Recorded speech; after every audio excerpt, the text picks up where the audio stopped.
Welcome to Gourmet Brewing. I'm your host, Doug Piper, and I want you to know how much I appreciate your allowing me to join you in growing our beverage skills together.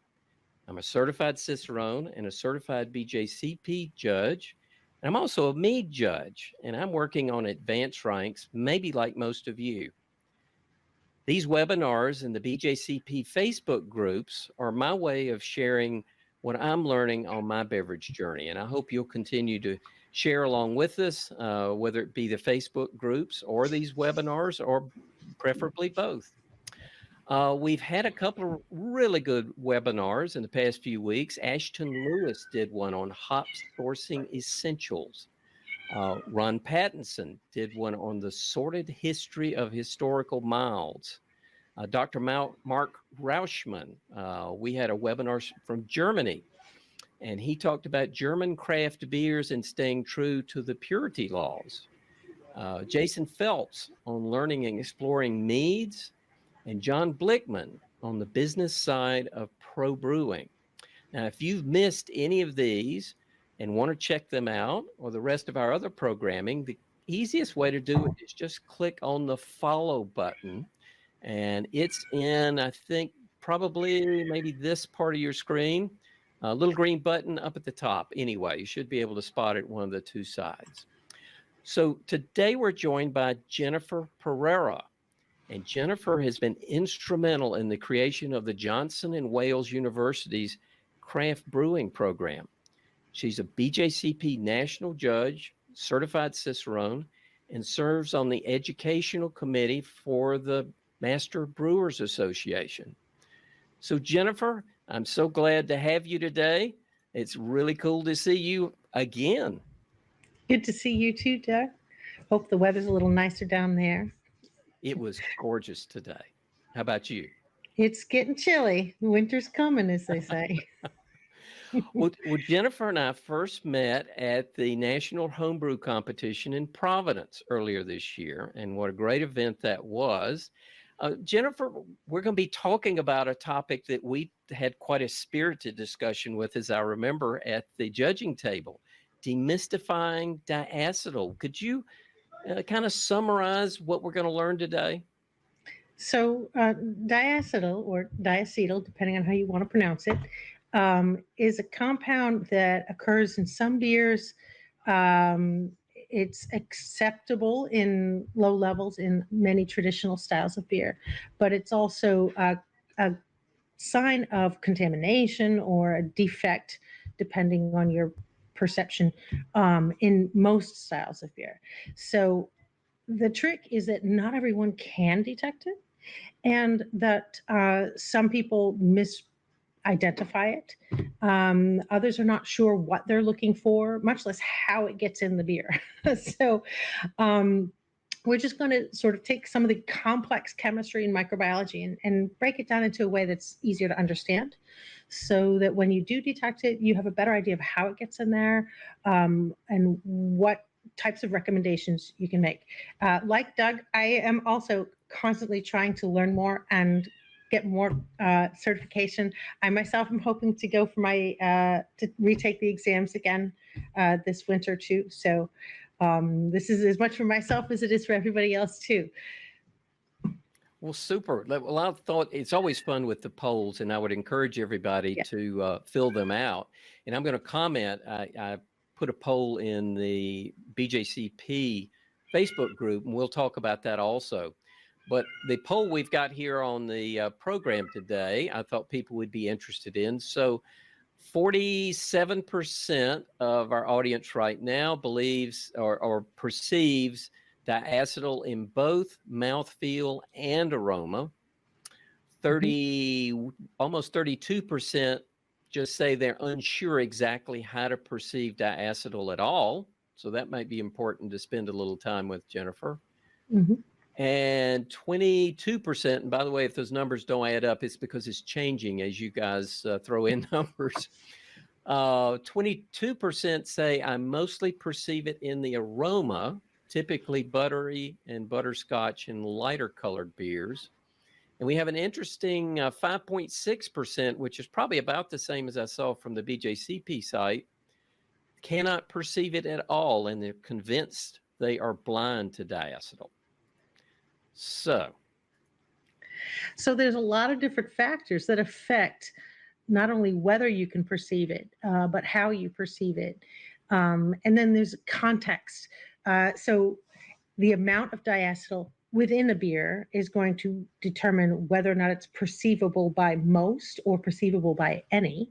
For instance, the temperature of the beer, carbonation level, other flavors. For instance, is it hoppy? Is it malty? You know, if you have a Russian Imperial Stout, it might be much more difficult to detect diacetyl in that style versus, say, a Czech Pilsner. So it really is all about context as well. But it is true to say that there are some folks who seem to not be able to detect it at any level. And that, just actually to back it up a bit, sensory science is actually it's still in its infancy.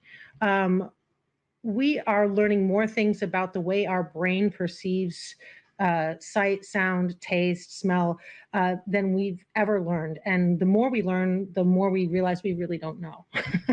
So there's a lot that we don't know about the way our brain and each individual brain perceives things. So if you believe that you can't taste diacetyl, you're probably correct. And that's okay. That's God bless you, because there's also just as many of us who seem to be hypersensitive to it. I know as a teenager, I did a stint at a movie theater, and I think I'm scarred for life. Now, every time I taste a little bit of diacetyl, I get flashbacks to this goopy stuff that it just makes me shiver. So maybe I'm hypersensitive because it triggers that memory in me. Jennifer, we've got a couple of comments I want to address in the chat. And by the way, I would ask you I love seeing the chat, so keep it coming. And that's how we kind of know and get feedback on mic levels, on video, those kind of things. So please keep those coming, sharing where you're from. And along that line, if the webinar is not playing correctly, and actually I just did this on a unit I've got here in the house, you've got to refresh the screen, and that will generally correct most. I see somebody here's my kitten in the background. Yeah, sorry, they're kind of noisy. I can control for some factors, but not all. And speaking of audio, if you're having trouble with your audio, just check that it's unmuted or turned up.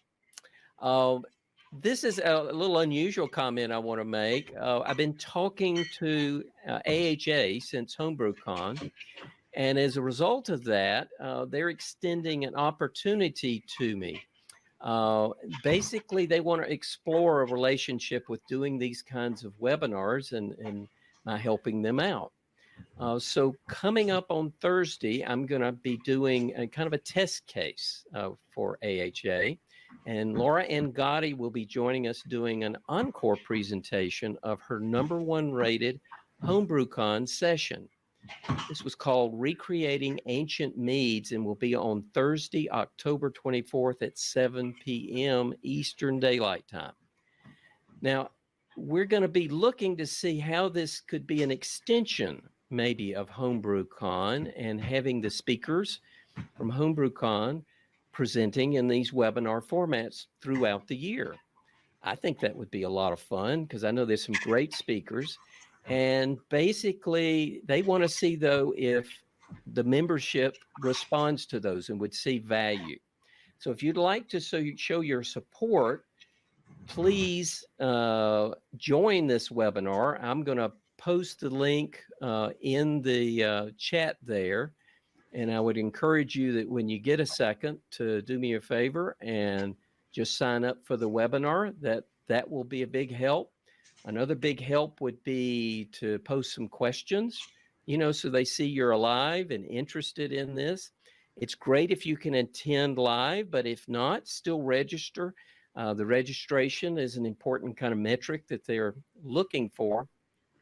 But the most important metric is voting by renewing or starting an AHA membership. That's really what they're looking for.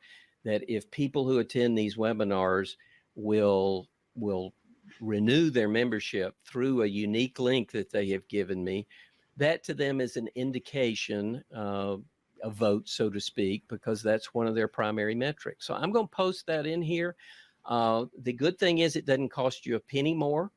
So you get the same thing you would if it was any other sort of renewal for AHA. You can renew early, and that just carries you further. There is it's an affiliate link, so there's a little bit of money that will go to help offset the expenses of these webinars. You can also click on the big green button there that says purchase an AHA membership. So again, I would really appreciate it. I think it will help get more great speakers like Jennifer and Laura, and we just had a lot of really good ones, and I know AHA can help get us more. So I would encourage you to get the Ask a Question button. You've heard me mention the poll. We've been talking about the chat, and this is part of a series of webinars that I'm using to help create the BJCP study groups that I'm a part of. So if you're interested in that, look up on Facebook, BJCP 101, 201, or Mead, and be sure to answer all of the membership questions. That's important. And these webinars are 100% crowd-funded, and I use Patreon as my primary economic model. So please consider joining the Patreon group for Gourmet Brewing. And I want to thank Mike Hoover, Edward O'Neill, Jane Price, Dave Marsh for their recent financial support. Also, Andy Glidden, Brent Dingus, Omar Bashai, Clay Bunn, Dan Sakai, Gene Jockey, Jerry Pringle, Reno Lanza, and Paul Clammer. All these folks have sort of bought me a beer, and that helps offset the costs of these. So I'm glad to have all that stuff behind me, Jennifer. And let's move into your program, Demystifying Diacetyl. So how much confusion is there really regarding diacetyl? So I guess let's start with the perception. I mean, I don't know how many people actually just eat butter. I mean, since they were little kids, maybe you would grab a stick of butter and eat it. Most people don't do that. Usually we have butter with other things like popcorn or corn or potatoes or other things that we might eat butter with. So for the most part, our perception of butter is in the context of other foods. I've found in teaching students with sensory in a variety of different beverages that, for instance, students will smell hazelnut and automatically think of coffee, not because they aren't familiar with hazelnut, but because they associate it with coffee. So if they smell butter, they might automatically think of popcorn, and they might say, oh, it smells like popcorn, or this smells like corn.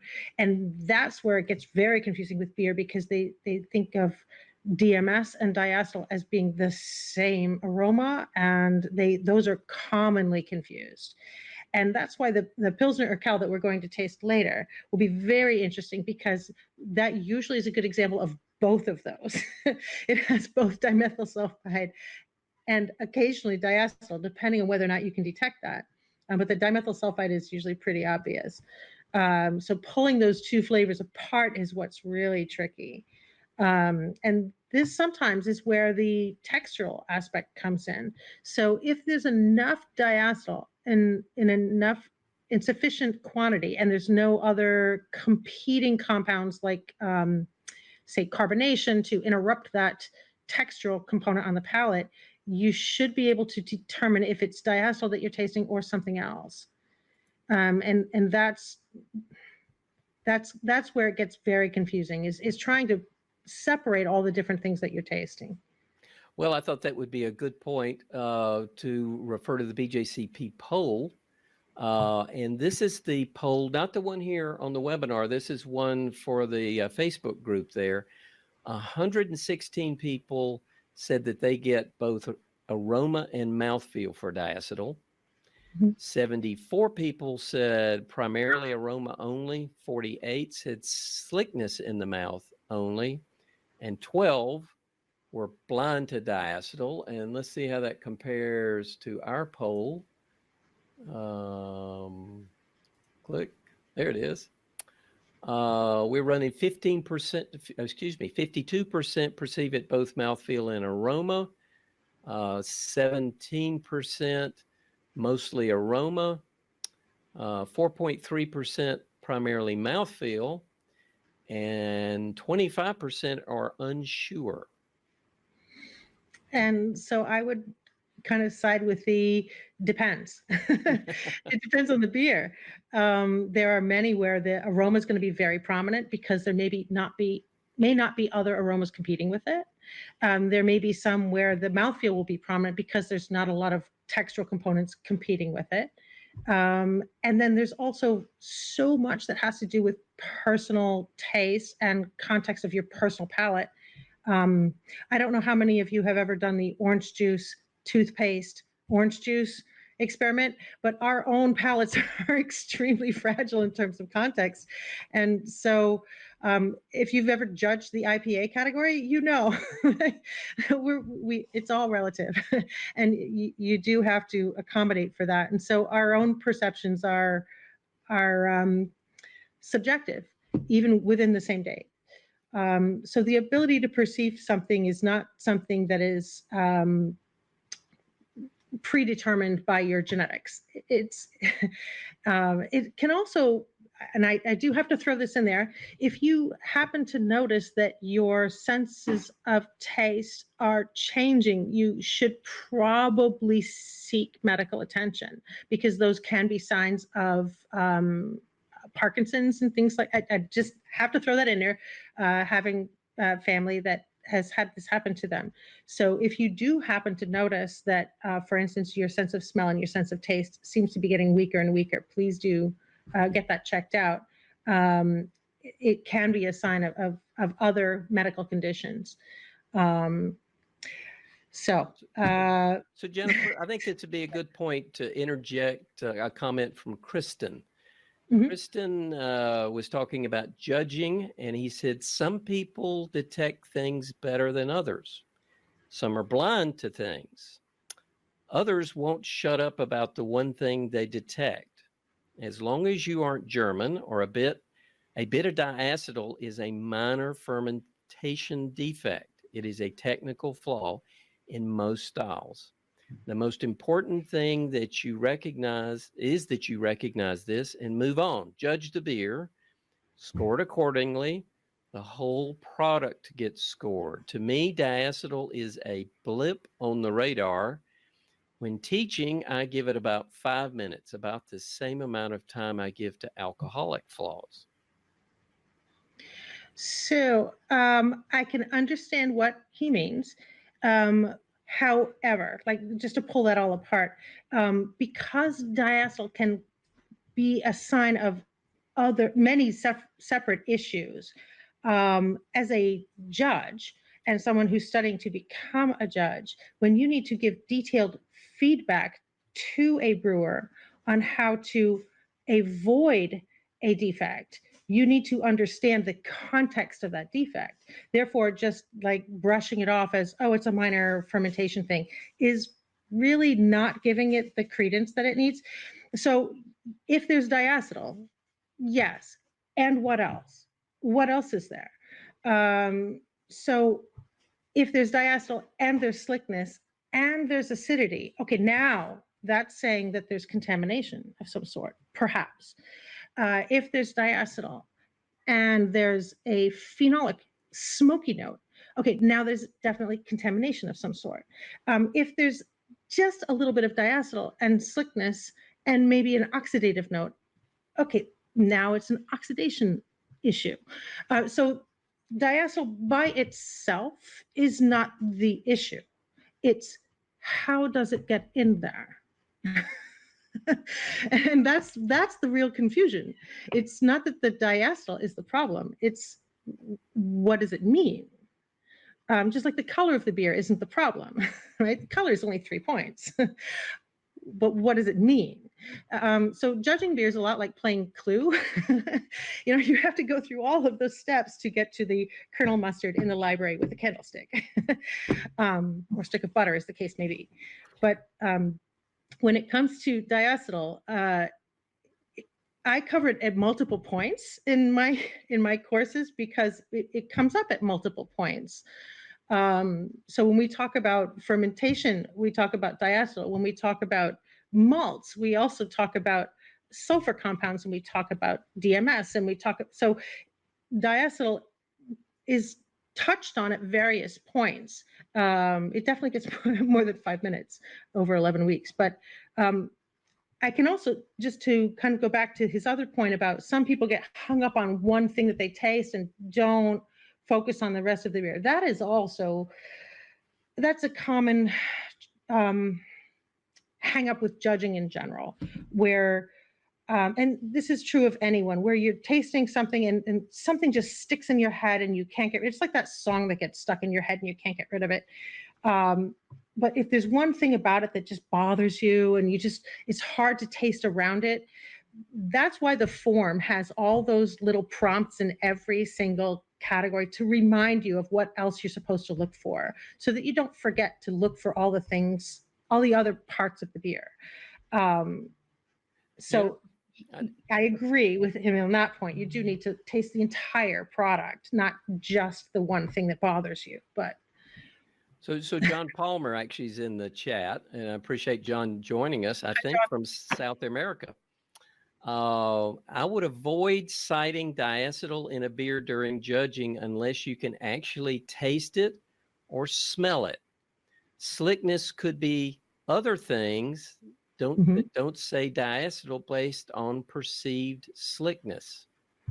That's a very good, and another comment that John had made in to help me with this webinar. I need a lot of help. Noted during competition that new judges are citing diacetyl based on slickness rather than flavor or aroma. We need to teach that diacetyl below threshold is below threshold. It's only a determinant when you can taste it or smell it over the essential character of the beer. I want to say that again. It's only a detriment when you can taste it or smell it over the essential character of the beer. And what do you think of that, Jennifer? So detriment, if this is where it's tricky. So when you're judging, of course, you have to only taste the beer that's in front of you. You can't assume that it's a young sample or an old sample. This is really tough because your brain always wants to know, is this an aged sample? Because diacetyl can be a sign of potential contamination. And I always give it a second look. What else is there? Is it possible that there's some potential contamination? Is there also oxidation? Is there also, are there other things that are indicating where this diacetyl came from? If I get slickness on the palate, but I don't get it on the aroma, it's not that the diacetyl is not there. It just might be that there's some more dominant aroma compounds. If I get the aroma, but I don't get it on the palate, it's the same thing. Are there more prominent palate compounds like excessive carbonation? So to me, it has to be in both places and equally prominent to count. It's that everything counts. Yeah. Taken as a whole, like Kristen said. Yeah, it's not that it should be ignored. It's that it's part of a bigger picture. It shouldn't be the main thing, like I'm going to give this a 19 because I detect a tiny bit of diacetyl. That's not a good reason to just disqualify an entire sample. You do need to focus on the entire picture. Absolutely. Jennifer, I'd like to add Randy Mosher's comment because I think that might lead you into the next part. Randy Mosher said, and I asked him the question of how likely is it people can really perceive slickness in the mouth and not perceive the aroma.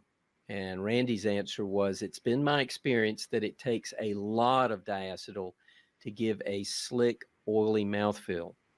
In these cases, the aroma is pretty strong, and I have never had an experience when I felt diacetyl without smelling it or retronasal.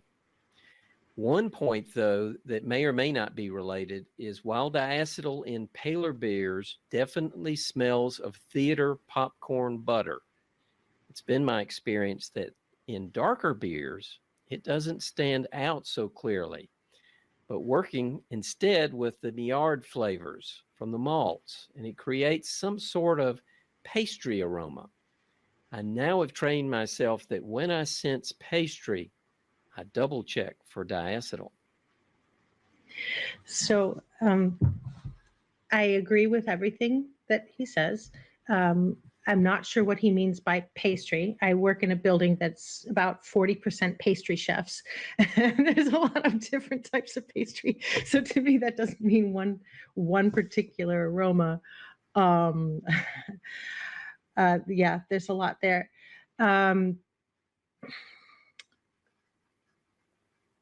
So in any darker beer where well, here's the thing. First of all, don't judge based on color, right? There are many light flavored darker beers, for instance, Guinness, a nice Schwarz beer, for instance, that may not have like full flavored. They may be very light flavored. A Dunkel, for instance, has a nice clean light flavor, even though it's darker in color. But I think I understand what the gist of what he's saying. Yes, when diacetyl is part of an overall flavor profile, it blends in with the other flavors, and it's not necessarily a detriment. And diacetyl doesn't have to be a detriment in any way. That's not necessarily, it's not always a fault, nor should it be. But it doesn't always have to be ignored either. Is diacetyl a defect in a lighter beer? Not always. I think we might be getting ahead of ourselves a little bit in terms of talking about whether it's appropriate or not without really talking about what it is. And I think that it might be time to kind of reel it all back in and go, what are we talking about here? So what is this stuff? It all comes down to yeast. Well, mainly, let's start with yeast. So yeast, just to break it all down, yeast is you've probably had many discussions on yeast on your show, but just as a recap, yeast is a facultative aerobe, so it likes oxygen and it can survive without it. So when we give it oxygen, it consumes sugars and proteins and it creates more yeast. It reproduces. It's happy. Yay. But when we take away the oxygen, it goes into survival mode and it makes beer. And that's what we like, right? So we give it just enough oxygen to make a healthy population of yeast. And then when it uses up all that oxygen, it goes into beer mode and it starts using sugars and proteins. And instead of making more yeast, it makes waste products, which we call beer. So beer is basically spent growth medium from yeast. Yay. Part of that spent growth medium is alcohol, which is toxic to the yeast, as we know. And then depending on a lot of other factors, like the chemistry of the wort and the temperature and things like that, the yeast will produce other compounds. So during the aerobic phase, well, whether it's aerobic or anaerobic, it's taking glucose and breaking it down into two pyruvates.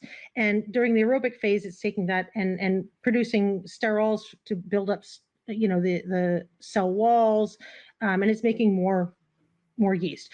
During the anaerobic phase, it cannot do that, but it's taking that pyruvate and it's going through the first phase where it produces something called acetyl-CoA and a whole bunch of other flavor compounds. These are really important. But then the second phase is where it produces the alcohol. And one of the byproducts of that is acetaldehyde. So if you've ever wondered what's the difference between, the acetaldehyde and other compounds, it has to do with where in the EMP pathway it comes from. And I am not a chemist. I'm not a microbiologist. I just love beer. Okay. I'm just trying to explain this.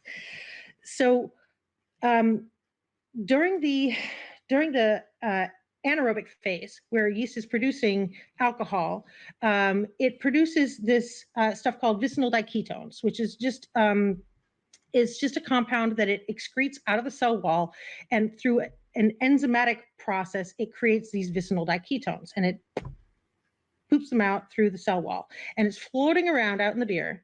And then through a non-enzymatic process called oxidation, that turns into diacetyl. And then later on, the yeast is going to take that diacetyl and bring it back into the yeast cell and then convert it back into a less potent compound that has about 10 times the flavor threshold, meaning it takes 10 times as much for you to be able to detect it. And I'm not going to give you all the chemical, pentane, you don't need to know that. What you need to know is that diacetyl, if it's not remetabolized by the yeast, is really easy to detect. It's 10 times more potent than the stuff that the yeast turns it into. So once you take that beer off of the yeast, whatever diacetyl is in there is going to stay there. If you leave it on the yeast, it gives it a chance to take that diacetyl and clean it up. It's basically like I tell my students this, it's like you've got roommates, some of them clean up after themselves and some don't. And so yeast strains are kind of the same way. Some are better at cleaning up after themselves than others. There's one thing that prevents yeast from cleaning up after themselves. Well, there's lots of things, but one thing is called flocculation, which we all know what flocculation is. It's when the yeast cells clump together and fall out of solution. Most people think of this as, hey, this is great. Now I got nice clear beer. Well,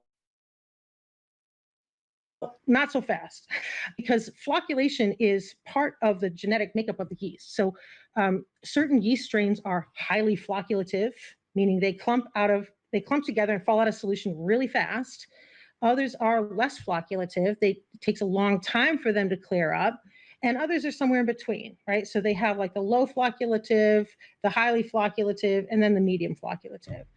The highly flocculative ones, you would think, great, we got clear beer. Well, the problem is those are usually the English yeasts that clump together and fall out of solution, but they don't fall to the bottom, right? Because they're fermenting at a warm temperature, and the convection from all that ale fermentation and the CO2 pushes them up to the top.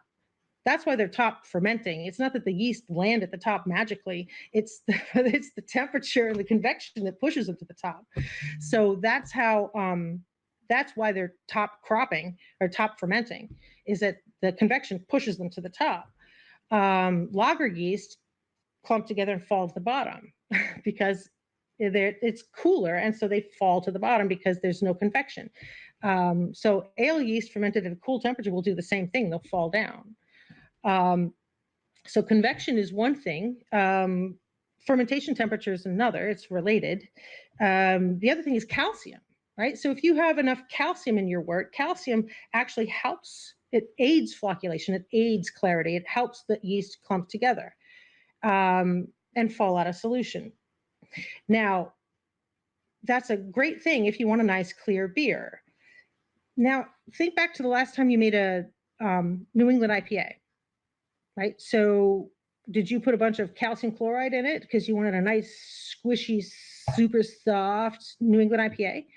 Well, you just made your yeast flocculate a little early, so it probably didn't get a chance to clean up after itself. It might look real hazy, like the yeast is still there, but you can't really tell. It's hazy because it's hazy. Say that again, Jennifer. What was it? So New England IPAs, not always, but often hazy. And calcium chloride is a typical water addition to make super soft New England IPAs. It also makes the beer kind of hazy. But what it also does with the excessive calcium is force the yeast out of solution. So you wind up with yeast flocculating a little prematurely, and then it doesn't get a chance to clean up its own diacetyl. And people tend to think that fresh is always better, especially with IPAs. Fresh. Let's turn these tanks. Let's drink it as quickly as you can. But the yeast isn't really done with its job. So the problem is all of that vicinal diketone is like hanging out in the beer, just waiting to be oxidized into diacetyl. And you don't taste it right away. Mm-hmm. And you rack it off the yeast, and you think, well, maybe the yeast is still there. It's nice and hazy. So calcium is great. It does a lot of great things for your beer, but you should be aware that it may be causing your yeast to flocculate out a little too early, and you should rouse your yeast. Traditionally in Yorkshire squares for English ales, they actually pump. It's almost like a percolator. They pump the yeast. They pump the wort back over the yeast because the yeast flocculates out too quickly. I'm sorry. I think I went off on a tangent. I do that a lot. It's okay. Sierra Terrence, I don't know if I pronounced that right, says a 23-day-old IPA is the best. So what do you think of that timing? I believe you. Yeah.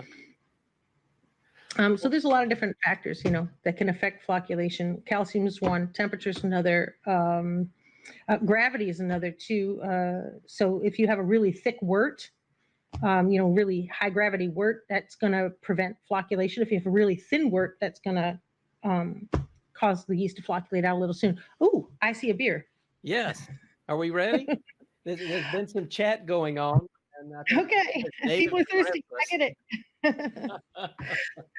So if people are wondering why in the world would you pick this, Doug and I went back and forth over the last week, what can we do for a calibration beer on this? And one of the few, there's not that many styles where you consistently find diacetyl that everybody can detect, except I recommended some Flanders Red or some Guza, because lacto and pedio often, any beer that has a good amount of lacto and pedio is going to give you some diacetyl. Now, the thing was, can everybody get the same brand depending on where they are? And that was really kind of difficult. So instead, we decided to go for the Pilsner Urquell, which, as I mentioned before, does have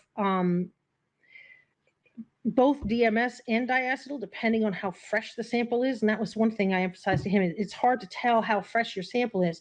So I wanted to make sure everybody had a nice old sample. So we cooked it. So hopefully you have two, one that you kept nice and fresh and one that you also cooked. I actually put mine on top of the espresso machine all day at work. And then I have one that's fresh. So. Okay, the one with the blue band in the beer can I put it in a sous vide at 120 degrees for 8 hours. So nice. Let's see if I can move that around. Okay, so from all appearances, they look pretty similar. Again, the one with the blue band has been oxidized, and the one without the blue band is not oxidized.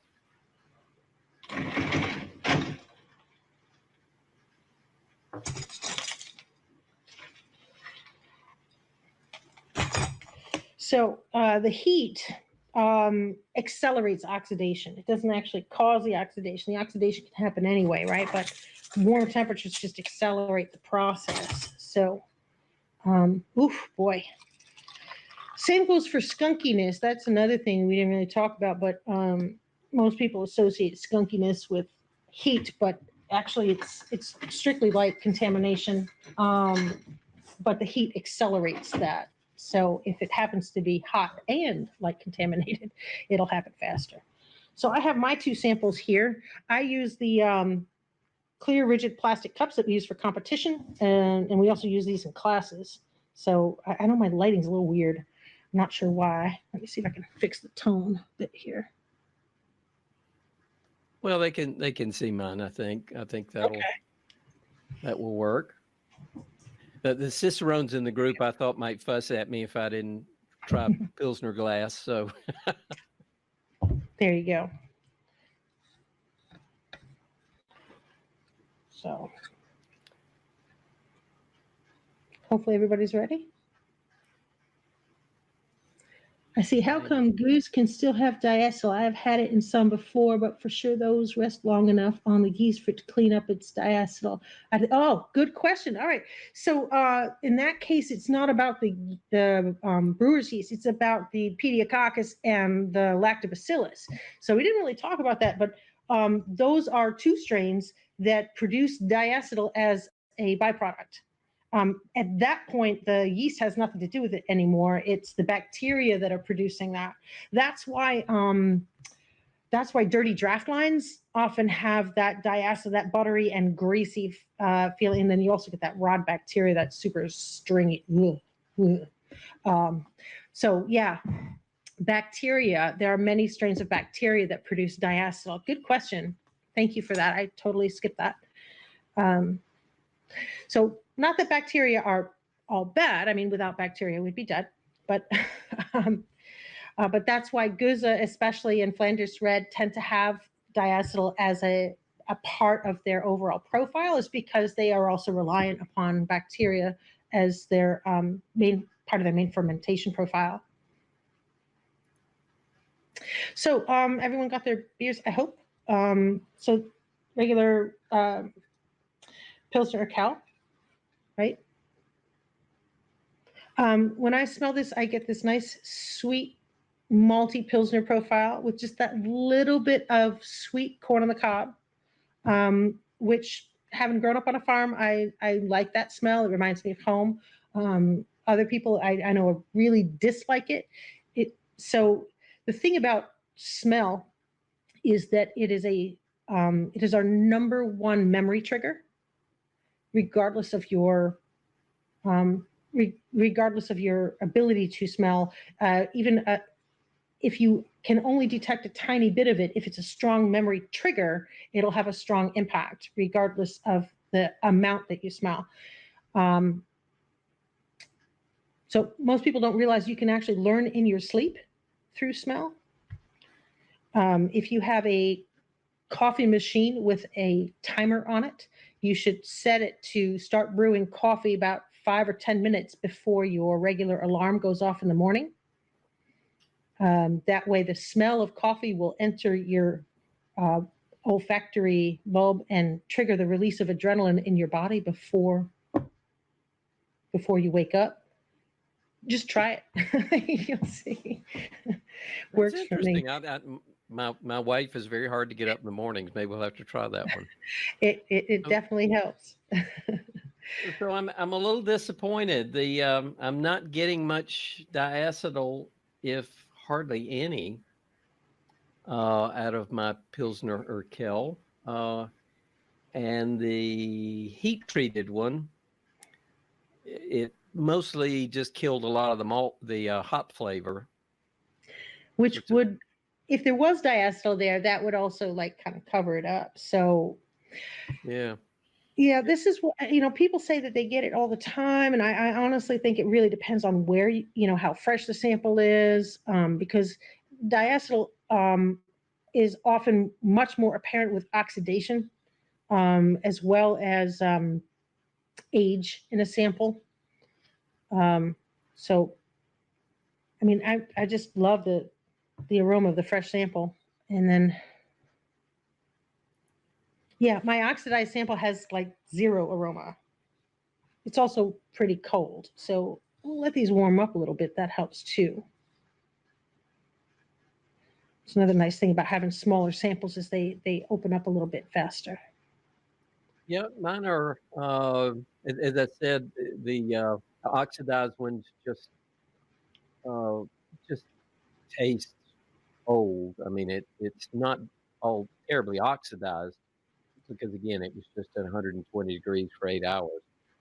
But the hop flavor, there's almost no bright hop flavor, so it tastes almost like an Amstel or something. It's just not right. But the diacetyl, I have to say, on these samples, and one of them is probably 4 or 5 months. No, it's probably older than that. I probably had it in the fridge 5 months. So I don't know. I'm not getting any diacetyl off either one of these. I'm disappointed, but they are pretty. Are you getting any off of yours, Jennifer? Nope, I got a tiny bit of slickness off of the fresh one and a tiny bit of slickness off of the oxidized one. But other than that, not really. And, this is why I said people claim to me that they get it in Urquell all the time. And I said, I don't necessarily get it. I often get dimethyl sulfide, but I don't often get diacetyl at all. No, but I'm kind of relieved because I got a 6-pack of it. And so that means I've got a 6-pack and none of it should have any diacetyl. There you go. So, Does anybody out there have any? yeah, that's a good point. Anybody else have any luck with theirs? Or bad luck, I guess, as it would be. So I can now fill this cup. Says if they did a good job of cleaning out with acetylactate with plenty of yeast and time, there was not much to oxidize. True. So there's more to oxidize than just acetylactate, alpha acetylactate. Trust me, there's plenty that can go wrong in beer. Honestly, once you realize all the weird stuff that goes on in packaging, and the oxidation and that goes on during maturation, it's a miracle we get any good beer in package. I mean, packaging is it's a miracle, honestly. The amount of technology that goes into packaging, and packaging is the most expensive part of beer brewing. Really, it truly is. The amount of things that can go wrong in packaged beer, it's just a blessing that we get good beer at all. So I'm really truly happy that both of these are. I mean, one's better than the other, but there's no diacetyl in either of them. No. Oh, well. I mean, it bears out, this whole diacetyl confusion. And let them warm up a little. We'll see. You might get a little more as they warm up. And that's the importance, I think, of actually using all flavor kits, so you can actually perceive it. And also, if you homebrew, it's very easy to, kind of grab some beer when it's young, and you can clearly get some diacetyl there. Good point. All right. Well, I would say we have to declare this experiment a failure, but that's okay. Different point. That's right. We'll keep drinking Pilsner Urquell till we find one with some diacetyl. So you mentioned training, off flavor training, and that just brings me to something else I wanted to share with everybody. And I showed this to you earlier. Back when I was studying for my diploma in wine, I used this kit, Le Nez de Vin, which is made by a perfumier, and it's to my knowledge, they don't have these for beer yet, but they should. I think there might be a company that has a smaller version, but this has 56 different aromas. I don't know if you can see them all.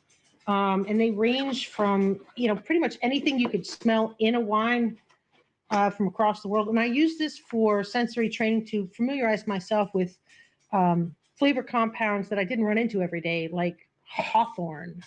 And to be honest, as an American, we don't have a lot of black currant or red currant in our cuisine. So those were flavors I wasn't familiar with. So things like that. I mean, even things like horsey. It took me years to figure out that what everyone else described as horsey was what I called medicated Band-Aid, right? So for people who say, I can't taste that, it could be that you describe it with a different word, because we all take everything we perceive and compare it to everything we've experienced in the past. And just because those words don't match up doesn't mean that you don't perceive it. It just means that you have a different way of describing it. So try and see, like if you're like, I can't detect this particular compound, see if there's something else, a different word that you're using to describe the same thing that other people are describing, and see if you can make it match up. Because I didn't go around sniffing other people's horses. I didn't know what horsey was until I got this kit. This kit also has something called diacetyl. Hey, check it out. And it's this tiny little perfume bottle, right? And it smells like butter. And the cool thing about the kit is it also comes with these little cards. I don't know if you can see them. Yeah, they kind of washed out. That's a little better. Yeah, that's good. Right.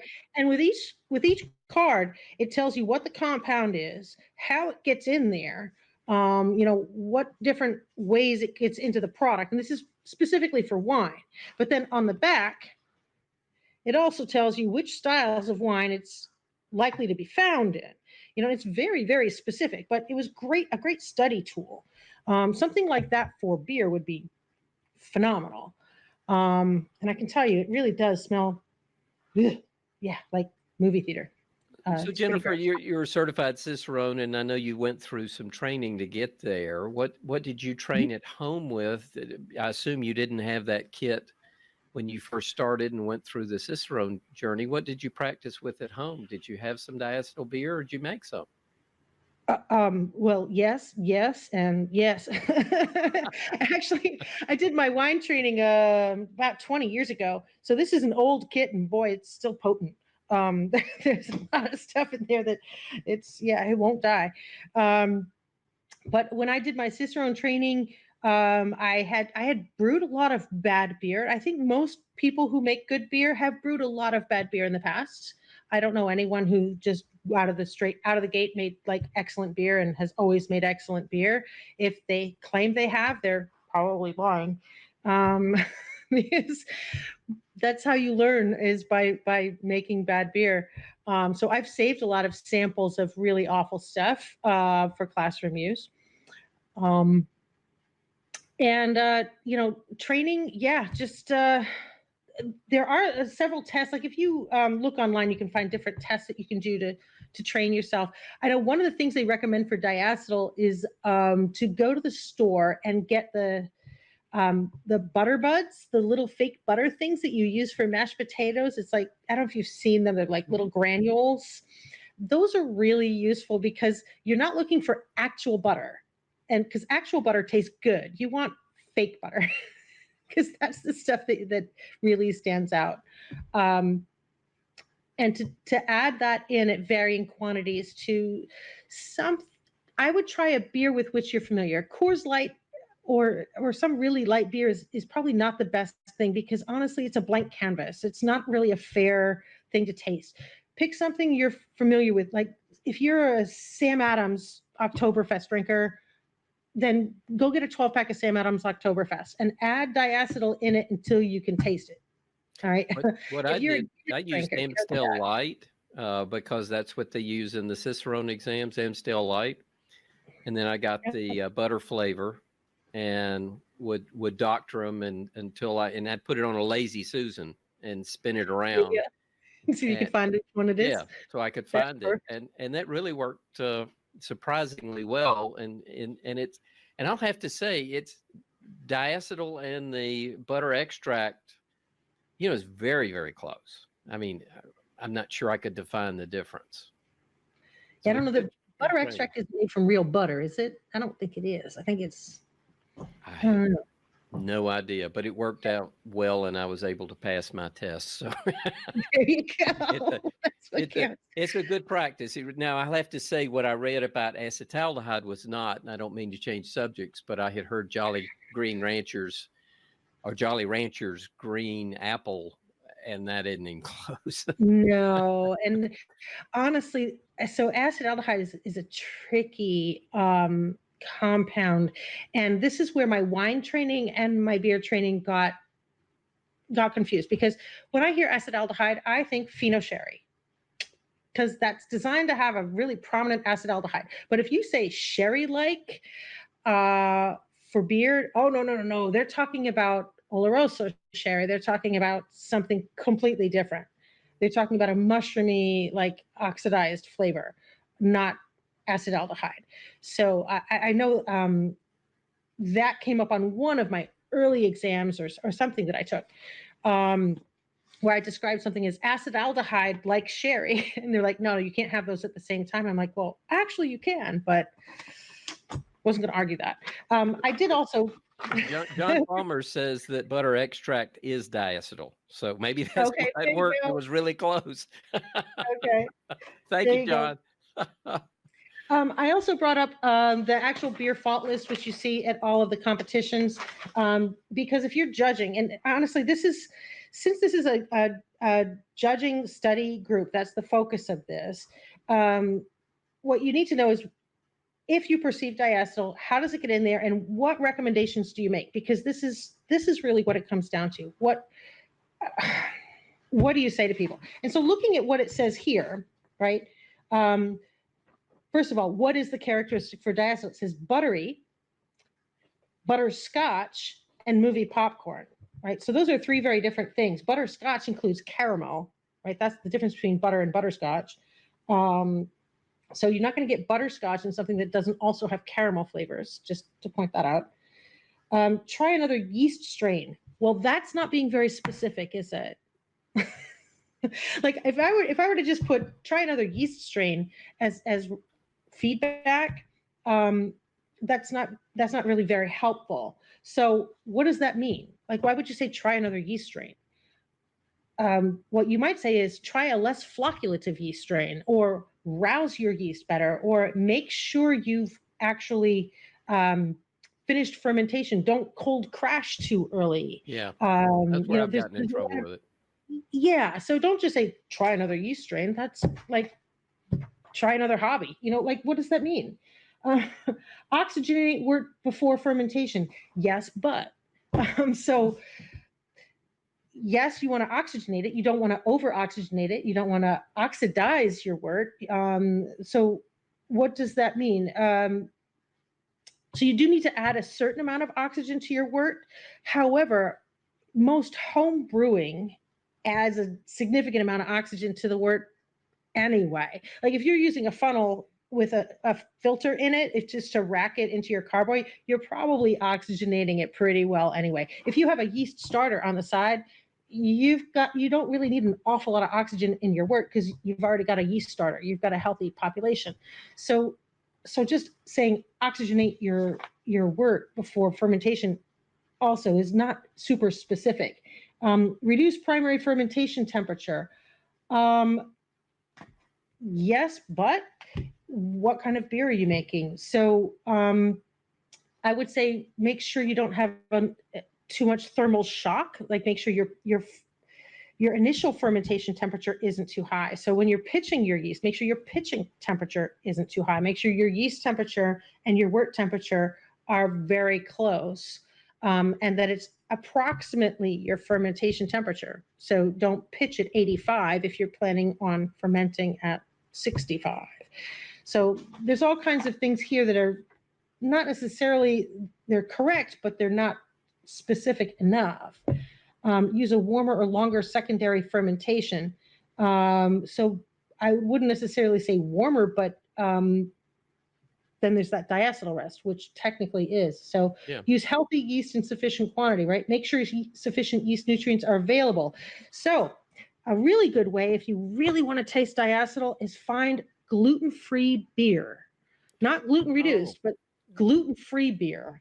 A lot of these are super diacetyl bombs because there's low protein in the wort, right? Now, gluten-reduced generally doesn't have this problem because the protein is in the beer while the yeast is doing its thing, and then they remove the protein after the yeast is done. But if you find a beer that's made from a low-protein wort, you're more likely to find diacetyl. And this has to do with the fact that while yeast is metabolizing, it needs valine in order to metabolize the diacetyl back into the less flavorful compound. So if there's no valine, which is a protein, part of your FAN, your free amino nitrogen, if there's less valine in the wort, it can't do that. And so then the yeast has to metabolize its own somehow, and it's just stressful. Jennifer, sorry, we're almost at the top of the hour, and we have 14 questions. So I didn't know kind of where you were that we get. Are there a few comments you want to make before we move into the questions? I want to break your whole flow. Don't make gluten-free beer? No. And it's interesting you mentioned the gluten-free because somebody had mentioned that in the poll that if we wanted to really find some diacetyl commercial beers, look for the gluten-free. I'd never thought of that. So yeah, and it's all down to the protein. Okay. Well, I will search for that. I'm weird enough to do that. and everybody that's watching, please, if you find some, this sounds like that should be our next target. Would be some gluten-free beer to find some diacetyl. Oh, there's plenty there. So do we want to move into the questions? Sure, let's go for it. Okay. Well, for those of you that have only allowed an hour, I completely understand. This is recorded so you can catch the questions. If you had a question and you need to run, if you go ahead and just type your question in right quick, you'll actually get a unique email when we're answering the question, and it will take you to that part of the video. So you don't even have to watch everything again to get to your question. So please do that. If you've got to go, I really appreciate you giving us this much time today. I would encourage you to get involved with AHA and that link that I put there. That's the best way you can vote, and we can get AHA to get more involved with these webinars and have more great speakers like Jennifer. So Jennifer, I'll read these to you if that's okay. And sounds good. by the way, if you don't have a question, but you see one in there you like, everybody gets one vote, and actually you can change it. So if the software works properly, the questions I will take will be the ones voted up, not the ones necessarily that were the last ones entered. So it looks like London Rain, I like that name. Incognito, I guess, Mr. Rain.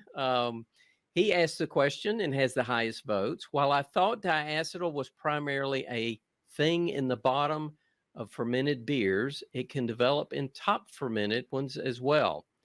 Oh, yeah. When doing bottom fermented beers, is it usually recommended to do a diacetyl rest? During the top fermentation, this temperature already has reached during main fermentation. So why is it that diacetyl survives in a top fermentation? Okay. So good question. It's actually not about top or bottom. It's about temperature, and then it's about genetics. So yes, the reason that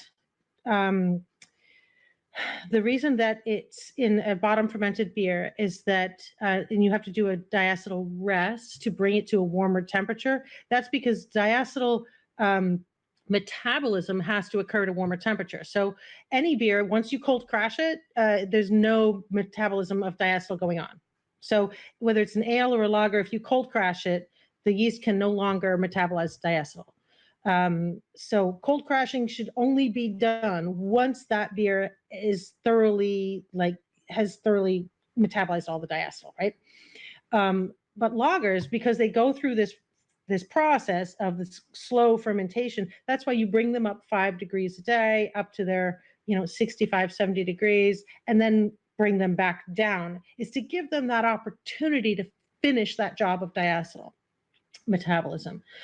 The reason it happens in warm fermentation is kind of like I mentioned, it's about flocculation, and that is a genetic thing. It has to do with specific yeast. And one thing I didn't get to before is something that a lot of homebrewers have started doing is cropping their own yeast. Whether it's bottom cropping or top cropping, just harvesting their yeast and saving it for the next batch. I caution against this because although it might seem like a great idea and it might seem like a lot of fun, what you're also doing is selecting from a subpopulation. So what's a big clump of yeast is actually a population of a lot of different types of yeast, all different individuals. So depending on which part of that yeast you crop, you are selecting a subpopulation of yeast.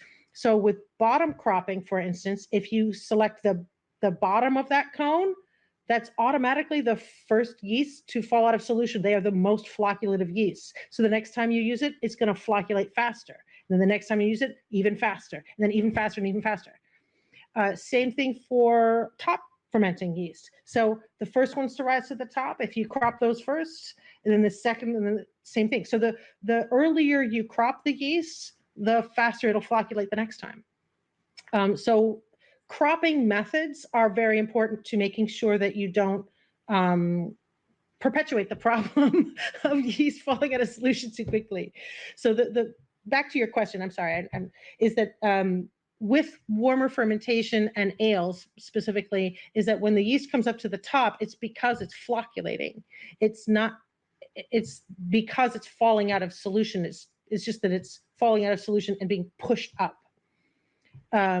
So that's very common with ales, specifically English ales and like the Yorkshire squares where the yeast literally floats at the top, like the Sam Smith Yorkshire squares, open top fermenters. It's not all ales, but specifically a lot of English ales that use that style. I hope Yeah, that answers. when I created my first diacetyl, I had never had any. It was because I didn't have any yeast temperature controls or fermentation controls. When I started doing that and setting it at the right temperature, I started finding diacetyl because I really hadn't warmed things up properly. So Yeah. sometimes a home brewer, if you don't know that you're avoiding it until you actually get better equipment. That was a great question, Mr. Rain, I guess I would say. And I recommend to all my students too is, even though it looks like it's done fermenting, just take that carboy and shake it up a little bit. Wake up that yeast, put it back to work. Put it back to work a few times. Even if it doesn't look like it's busy, it should be working. You don't necessarily have to pump it over like they do at Sam Smith, but you should definitely put it back in solution. All right, our next question. Is there a good way to create diacetyl at home? I'm not considering the butter flavor is quite the same, and I'd like to create real diacetyl.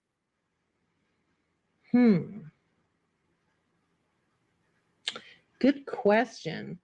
If you're home brewing and you want to make a diacetyl bomb beer, I think that's the question. okay, probably the best thing to do is if you're making a home brew, just take some out of your carboy early, like while it's just after high kreuzen, like just after that. So you have the log phase where it's the first 15 hours or so, and then you've got that high kreuzen where it's really actively fermenting for 1 to 4 days. Right at the tail end of that, grab some of that, put it in a small container, and set it aside. Cold crash it, get the yeast out of it, and then set it aside. And then you can warm that up, and you're probably going to get a heck of a lot of diacetyl in there. We'll try that. So it's all about timing. I think if you can just like kind of snatch a sample when it's got the most VDK in there, and the yeast hasn't had a chance to metabolize any. Another option, although I don't recommend this because you'll get stuck with 4.5 gallons of really bad beer, is make a gluten-free beer. Or you could try making a small batch of. Well, that's right. Now, if we can find a commercial beer that's got diacetyl, we don't have to do that. So brewer's yeast needs a good amount of free amino nitrogen genetically. That's the strain. That's why ciders and meads don't use brewer's yeast. It's why they use wine yeast and other types of yeast generally, is because they don't have the nutrients that brewer's yeast needs. So trying to use non-malt ingredients to make a beer-like product is it's fighting against nature. asking for it. Yeah, pretty much. All right. Well, we'll move to our next question. Let's see. What do you think about sensing diacetyl as a mouthfeel? Is it possible in low concentrations? Okay, so Randy Mosher said high concentrations. Do you have an opinion on that one? Yes, it's possible. I think it depends a lot on your palate. I know sometimes I feel like, especially if you're judging IPAs, like I can't feel anything on my tongue right now. So I think it depends on how sensitive you are at the moment.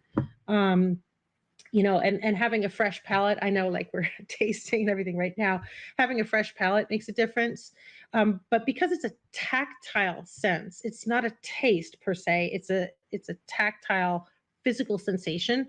It's compounded and affected by temperature, carbonation, and any other type of tactile sensation you have. So creaminess, warmth, alcoholic warmth, all of those things are going to impact our perception of diacetyl as well. So a full-bodied ale with all of those things going on, the diacetyl slickness is just like a tiny proportion of the beer. It's not really going to stand out. If you have something like a Pilsner that's really light and crisp, a little slickness kind of sticks out. So I think it's all about context in that regard, rather than the amount of slickness itself. It's about what else is in there, and then also how do you feel? Like, what's your palate doing at the moment? Well, going back to the comments we read, first of all, Randy Mosher said it should be high to perceive it as a mouthfeel. John Palmer said, essentially just because it's a mouthfeel and it doesn't impact really the flavor of the beer, it's below threshold, it's not there. And Kristen said essentially, okay, it's a blip on the radar. So it sounds like sometimes we're getting a little carried away, that like as if a little bit of diacetyl blackballs any other beer other than maybe, some German beers. It's all context. It Yeah. really is. Yeah. If I tasted a Goose or a Flemish Red and there wasn't some diacetyl, I'd say, why? What's wrong with this beer? Where's my diacetyl? I guess it really only matters on the Cicerone test. Maybe. Or actually, if you're trying to fill out that essay question to rank up, and Yeah. you're asking about diacetyl, you got to know where it comes from. There's a whole lot to know there. So, All right. Well, there's the next one. So this one's a beer judging question. During a beer judging, what's the best way to confirm diacetyl when one judge perceives diacetyl and the other one is at least uncertain? get another opinion. And that's what Peter Simon says. Get a second opinion. And again, never be afraid. And regardless of rank, no one is perfect.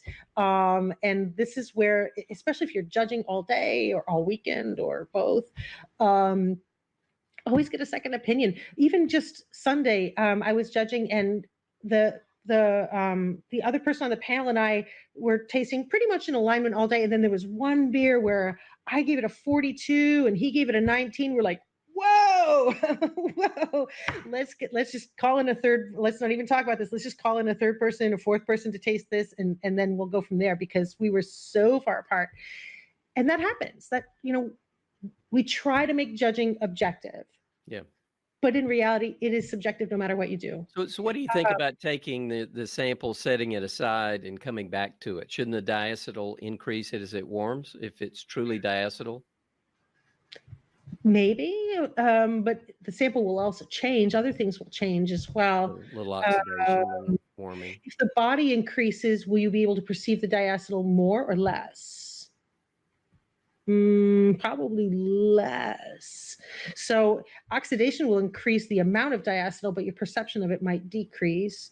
And then if you taste something else and then come back to it, you might taste it. Yeah. So sometimes yes, sometimes no. Yeah, there's no good answer. There's no one answer to that. Well, if we go back to Kristen's definition, if it's if it's a blip on the radar, and John Palmer says if it's below threshold, it sounds like, again, we're straining for gnats. Right. Is it appropriate to style, and is it a detractor? Sometimes it's a nice thing. Yep. So it's not a blackball. Nope. All right. So I'm looking down just to make sure. Okay, vote up the questions in case we run out. So the next one that we've got is from Nathan. What are other major aromas or components of VDK?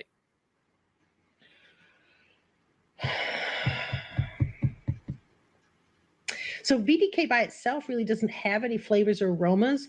In fact, diacetyl is really the only one that you can detect. Once diacetyl has been remetabolized into the less aromatic version of itself, you wouldn't know it was there. And so this is the real trick. A brewery fresh beer will not taste like diacetyl. And then it goes into a can or a crowler, even worse, and then it goes out the door, and it goes into somebody's car, and it goes into somebody's closet, and then they trade it online. And then by the time you open it, it's a diacetyl bomb. But it's not the brewer's fault, because it didn't taste like that when they sold it. Or is it? So most diacetyl in packaged beer forms after it leaves the brewery. That's the trick. What brewers can do is test for VDK. This usually requires, some pretty.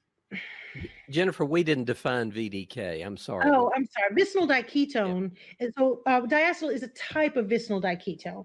And so people call it VDK for short. And you can test for this with these type of benchtop testers that they have in labs that use light waves. And you take a small sample of it, and it has to be a clear sample, and it'll pass light waves through it. And then you measure the light waves at certain nanometers of light, and it'll tell you the levels of VDK. It's the same way that they test for color and IBUs. It's the same machine, actually. And that's how they can test for VDK. And there's all kinds of formulas that the ASBC, American Society of Brewing Chemists, has for these specific tests. So I think most the brewers, question is there anything else perceivable though, besides really, the buttery not really. and possibly the mouthfeel? By the time you get that, it's too late. There's nothing you can do to get it out. So what brewers generally do test for is dissolved oxygen, because without oxygen, the VDK won't form, or the diacetyl won't form from the VDK. So even if you have VDK, it won't form if there's no oxygen. Oh. But having zero oxygen in your packaged beer is like a unicorn. It's not going to happen. It's about controlling the amount of oxygen and making sure there's, that it's not abused after it. Brewers get bonuses depending on how low they can get the oxygen content or the packaging. I would not be surprised. Yeah, I would not be surprised. Yeah. That's a good question, Nathan. Nathan's got the next question, Jennifer. I read that Brett thrives on residual diacetyl in beer, and that if you are purposefully going to inoculate a beer with Brett, you might want to have more diacetyl in it. Wow. That's a new one. I hadn't heard that Brettanomyces eats diacetyl, but I wouldn't be surprised. I think Brettanomyces eats just about anything you throw at it. Most of the time, Brettanomyces is an accompaniment with Pediococcus and Lactobacillus, which produce diacetyl. But most of the time, well, not always. I would caution against trying to make sure you have diacetyl to feed your Brett. I would also caution against using Brett unless that's all you ever want to use. I can't tell you how many tasting sheets I had to ask people to please replace all of their hoses and packaging equipment this past weekend from Brett contamination. I've heard that it can actually get out of packaged beer, that you may have to replace all the hoses in your kegerator. Brett's pretty obnoxious stuff. So, yeah, I wouldn't feed your Brett. Don't feed your Brett. Yeah, Brett will eat whatever you give it. Jennifer, I'm going to invite, I don't know if John's going to accept it, but I'm going to see if John Palmer will come on screen. He mentions pentadione, if I pronounced that right. That's also an oxidized VDK. Yeah, that's true. It is a honey. Tastes honey like compound. honey or something. Yeah, that's something you do find in some oxidized. It's another oxidized compound. So, yeah. All right. Well, unless John jumps on screen, we'll move on to the next question. The next one is, what about the aroma of diacetyl in a dark beer? Is it buttery too? Well, hello there, Mr. Palmer. Hey, John. Hello. Hi. How you doing? So tell us about pentadione. Is that did I pronounce it right? Pentadione. That's how I pronounce it. I'm probably wrong as well. I doubt it. Excuse me. There's not a lot of description out there on what exactly it tastes like. I read somewhere years ago that it has a sweeter flavor, aroma, kind of like, so I've always said it's like honey butter. And that I've often tasted honey-like characters in lagers. So I'm assuming that I'm correct in this statement that pentadione is, well, it is a VDK, like diacetyl, and opposed to the artificial butter that I predominantly perceive diacetyl as, pentadione is more of a sweeter honey butter kind of character. Now, the honey aroma could be due to some ester produced by the yeast, and so I'm a metallurgist, not an ester biologist. So when do you have that? When for example, I had never created diacetyl that I knew of in my home brews until I started getting a fermentation chamber. So I started controlling my fermentation temperature. I kept it nice and low. I opened it up thinking I was going to have this great beer, and it smelled like a butter bomb. Yeah, well, that goes back to that acetohydroxy problem. As Jennifer was alluding to earlier, if you try to create diacetyl at home, take a beer sample at high Kreuzen, when it's going through lots of rapid growth. It's the yeast is synthesizing amino acids, valine and isoleucine, that it needs for growth. In doing so, it generates acetohydroxy acids, the alpha butyrate, or yeah, I forget that compound's name, but acetohydroxy acids in general, kicks them out of the cell. If you were to cold crash at that point, you'd have lots of hydroxy in solution, and that stuff has to chemically oxidize into diacetyl before the yeast can take it up as a food source. So yeah, and that's why you often get diacetyl in the package if the beer is kept cold in transit, but a sufficient diacetyl reduction, or if it was cold crash immediately after fermentation and you have this acetohydroxy in solution, that can persist in the package until it's warmed up, whereupon it chemically oxidizes into diacetyl. So, yeah. So have you ever come across that in beer judging? I mean, you just came from some travels. I actually had a judging experience a couple of weeks ago. I won't name the country, but it actually had so much diacetyl that it actually tasted like butterscotch, and that's the first time I've ever experienced that. I don't remember what style of beer it was. Could be it was an IPA, but yeah, usually I only perceive it as artificial butter. Okay. Pentane dione, like I said, I perceive that as more of a honey butter. Well, John, thank you for helping with the question. And Nathan, thank you for asking it. But we'll let you hang on screen if you want to, John, or we'll let you go. And welcome back to the United States, by the way. Thanks. Actually, I do have to go get started on dinner. My wife will be home soon. So, but it's been a pleasure to listen in and participate. So thank you. Thank you, John. Always a pleasure. Bye. All right. Well, that was cool. Just to follow back on that honey thing, honey is also considered like an oxidized aroma for wine as well. And I see folks in the comments here talking about honeyed aromas in German beer versus not. Some of it has to do with the Pilsner malt. Yeah. So it's the type of malt as well, and the higher proteins that you get in the malt. And so anyway, yes. So the other question was, what about the aroma of diacetyl in dark beer? Is it buttery too? And I think we'll have to default to Randy Mosher's comment there that he said it was more of a pastry characteristic. I'm not sure what he means by pastry there, but I mean, I think it has to do with all the other flavors that you get, right? So dark, if you have caramel or crystal malts mixed in there, if you're having roasty, coffee, chocolatey mixed in with butter, like to me, that does sound a lot like pastry, like a lot of pastry. Maybe burnt pastry. Maybe chocolate. So. I think I had heard somebody said it had kind of a tomato juice, and I have not run into that myself. You ever heard of that? So when I think of tomato, I'm thinking of glutamic acid, and usually that's not diacetyl so much, but yeasty aromas. So glutamic acid is like monosodium glutamate, and yeah, that's a weird compound. That's okay. Yeah. Weird compound. So let's scratch that one. That one's all wrong. Another day. I think let's stick with Randy Mosher's pastry. That sounds good. That sounds close enough.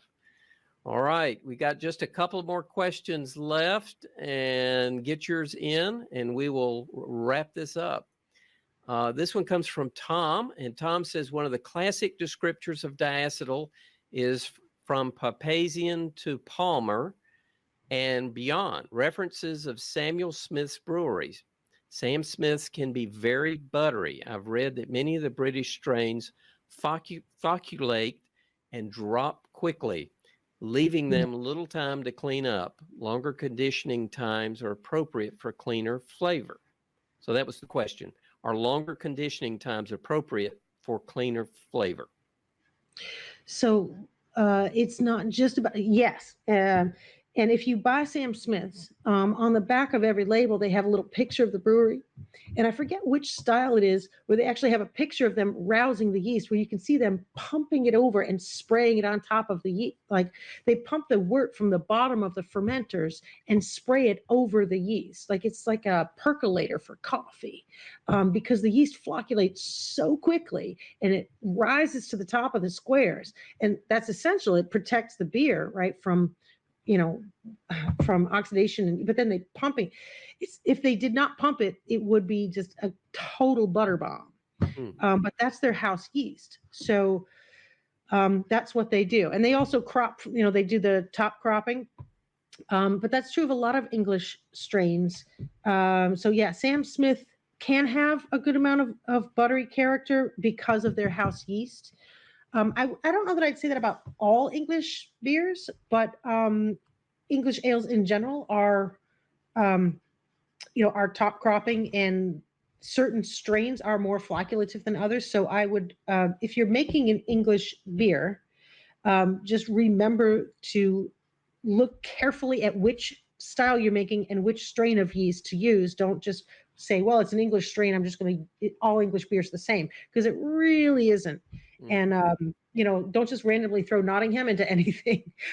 You could wind up with some exploding bottles too. Yeah, I'm not sure. Another story. Yeah, that's a whole other story. We can talk about super attenuators another time. All right. Thank you, Tom. Now I'm going to try and pronounce this name. I think it's Verdun, and hopefully I've done a good job there. And if not, I apologize. So here's the question. I've been giving off flavor courses here in Belgium a number of times, and I know there's a certain, was it maybe 10% of people that are blind to diacetyl? Yet no one so far has been telling me they couldn't taste the difference. Might there be a difference in genetics that causes this blindness depending on region? Well, let's look at our poll. Let's see. Our poll is showing, I'm convinced I'm blind, 3.6% for our group of attendees. And it was probably about that same percentage from the BJCP. So no, I would say 10%, and it's not probably regional, but I don't know. That's an opinion. Well, I would just to throw this in there. The people who are watching the webinar and the people who are attending the classes are probably a somewhat self-selecting population. There may be others who are hypersensitive to it, who choose not to taste beer. I know I have many students in my beer classes who are taking the classes because it's part of their major, and I have a class of 15 right now where on the first day of class I had 3 or 4 of them who told me outright, I hate beer. And I'm taking this class. And I love those students. They're great because they've got nowhere to go but up. And they're amazed by the end that they find a dozen or so styles that they're just in love with. Things like Hefeweizen. We had some Belgian golden ale today, and they're like, wow, this is great. Because they think all beer tastes like hoppy or malty. So back to the point though, it's possible that it could be regional. It's possible that it could be just folks looking for specific styles of beer. I do think it is genetic. I don't know that it's more like a thumbprint, though. I'm not sure if it's something that runs in families. I think it's just more of a random. I think it's an experience thing as much as anything, though, because most of the people that I know that say they're diacetyl blind, they know. I mean, one is a master BJCP. Some others, I think, is a national. And you just don't find many people who are inexperienced that say, oh, yeah, I'm blind to diacetyl, because they probably don't have the experience to know it that clearly. I know I didn't until recently. That's true. Verdun's a good question. It really is. I'll bet you'll run across somebody eventually. Okay, Grant's got one. You mentioned too much calcium, as in calcium chloride additions. and can promote early flocculation. What parts per million is too much calcium? Oh, so good question. It's not that calcium in that you can have too much calcium. Honestly, when you're adjusting for water, calcium itself is not necessarily bad. In fact, I don't think you can really have too much. If you have to, well, I'm sure you can, but if you have to adjust, if you're looking at your calcium, your magnesium, your sort of, if you have to err on the side of a little too much of something, having a little too much of calcium is a good thing. I only use the example of calcium chloride and New England IPA because I think most people don't see the problem there because it's so hazy that they don't realize that their yeast has flocculated all the way out. And that's really what it comes down to. With hazier beers, normally you can tell when your yeast is flocculated out. You can be like, whoa, why the heck did my yeast just completely crash out? But with something that hazy, you wouldn't necessarily notice. So I don't know that there's a good answer to that. And honestly, Well, I apologize. It also depends on what style of beer you're making, what yeah. target you're trying to hit. And Essentially, I think it's you would be using the higher than recommended amount for that style. I mean, I think we always use some of the water salts recommendations. I know I use John Palmer's, right. and my guess would be is if you exceed those calcium chloride levels, that's where you're maybe creating that issue. Yeah, and I mean New England IPA is kind of a monster in itself. It's not a traditional style. Not well Um, understood either. no, and a lot of people like to experiment with it and just kind of throw stuff at it. Calcium, but it is the calcium ion specifically that is essential for flocculation. So have a wort that's very low in calcium. I mean, a water that is very low in calcium, you will have trouble with flocculation, as well as a bunch of other things, as well. But if you have extra calcium, if you have a good amount of calcium, you will notice that you should have good flocculation if your yeast is a highly flocculative type. I hope that clarifies a little. All right. Well, let's go through. We got a couple of more questions, Okay. and then we will be done, and we can all go get another beer. Kelsley has. There you go. Kelsley has the next one. If I performed a diacetyl test before bottling, heating it up and cooling it, smelling and tasting, and didn't perceive any diacetyl, is it still possible to develop diacetyl once it is bottled and later on? And if so, how could that happen?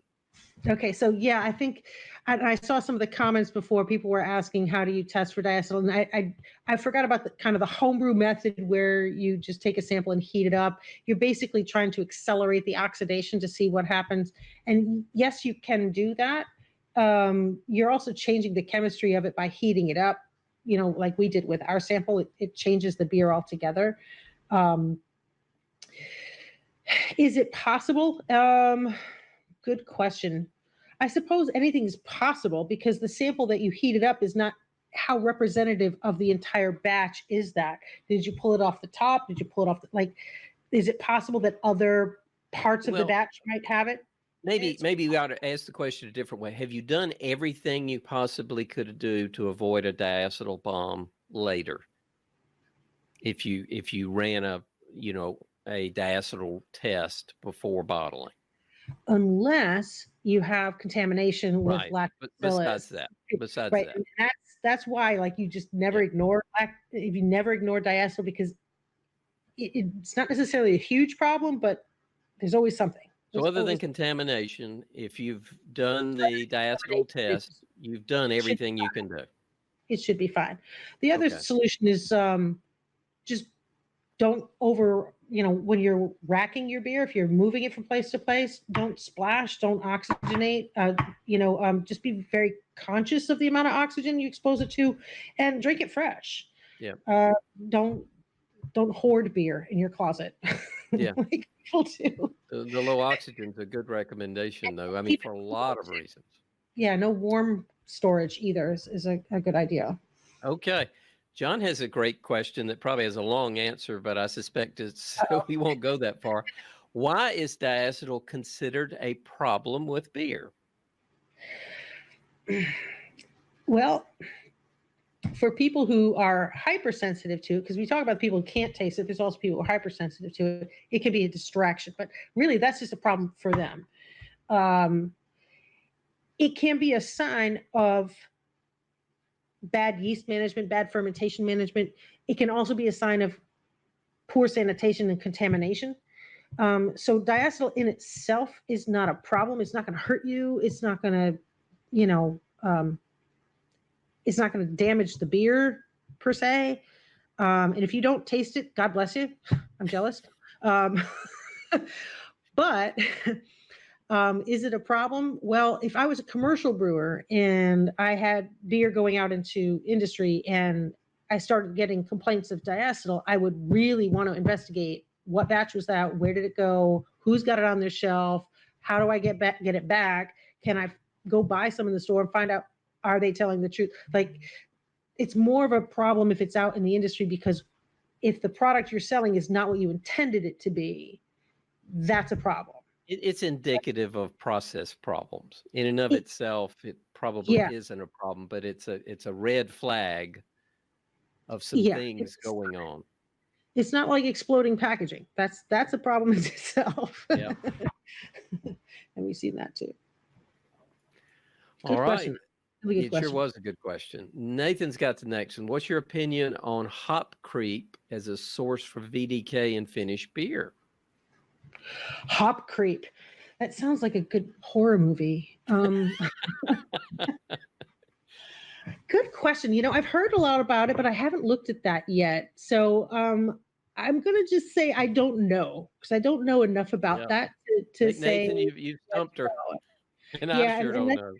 It's an opinion. You asked my opinion. So my opinion is I'm going to say I don't know enough about it to give you an opinion on it. But it does sound like a good horror movie for the season. Yeah, maybe we can get Mr. Palmer to weigh in on that one. There you go. He's cooking dinner. So Wayne Daigle asks if this is going to be recorded. And yes, it is recorded. All of these webinars are recorded. And if you're registered, you get a link to watch them. So thank you. And Nathan, by the way, says thanks. And John M. says thanks. Cool. And we thank both of you for joining our webinar. And this is our last question from Merlinus. And Merlinus says, does a beer like Redbridge, which is an AB InBev gluten-free beer that seems to be everywhere, have so much diacetyl? Since it is such a widely available beer that is sponsored by such a gigantic corporation, it seems like they would have taken precautions to keep it from being too bad. So it sounds like Merlinus says we need to go look for a Redbridge. So funny thing about Redbridge is for a long time, Anheuser-Busch said that, Bud and Bud Light don't have any gluten in it because we just remove it through processing. And then they came out with a gluten-free product, which makes you go, wait a minute. You said Bud Light doesn't have gluten either. So yeah, it's, does it have diacetyl? Good question. No. Yeah. I'm sorry. I mean, he's saying surprised. I think it has a lot of diacetyl. Okay. I'm surprised only because of the very strict manufacturing processes that they have at such a massive company. Yeah. What they do is make Six Sigma look sloppy. I mean, they are so incredibly process oriented. So if it has diacetyl, I'm surprised. It could be that it sits on the shelf a long time. If you're looking for some serious diacetyl, I'm not going to name names, but there's definitely a lot more flavorful gluten-free ones out there you could check on. Well, I think I may check out a Redbridge if I can find it. So yeah. Thank you, Merlinus. If we can find that, we can just about do a webinar on that one, I think. Yeah, and just make sure it's not yes. It has to be free, not gluten reduced. That's right. So Sid says, thanks, Jennifer and Doug, for the webinar. And Doug says, Jennifer, thanks for the webinar. This was awesome. You just did such an awesome job. and I appreciate everybody. Merlina says, go ahead, name names. So Oh, this was so much fun. Mike Hoover, we thank you for joining us too. I'm sorry our experiment didn't prove anything except we know how to oxidize beer. But we will keep looking for diacetyl, but I'm kind of glad because I have a 6-pack of these Pilsner Kells, and so I'm just as glad that it isn't. The main thing I would emphasize is please consider signing up for this next webinar.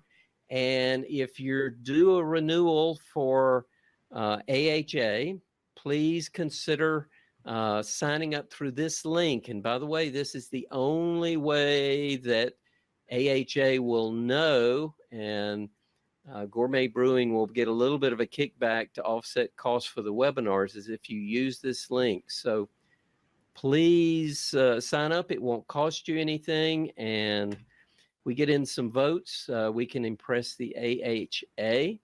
And I would also encourage you that if you have time to at least sign up and register for the webinar Thursday night. That also will make a big impression. And if you're there, please be loud and lots of chat, and we'll see lots of activity, and we'll see if we can't get some more great webinars like Jennifer's tonight. And I'll post a link to this on our Facebook page for the brewing education at JWO too. So, well, and speaking, I will post this. I will edit it down, but the webinar is available immediately following the webinar, so you can use this link. Awesome. The link will not change. I will eventually edit it down. And just for those of you, I am going to go kind of quiet on webinars. I'm studying for my BJCP national exam, and I'm also going to NanoCon and the North Carolina Brewers Conf, where I hope to do an interview with Charlie Papazian.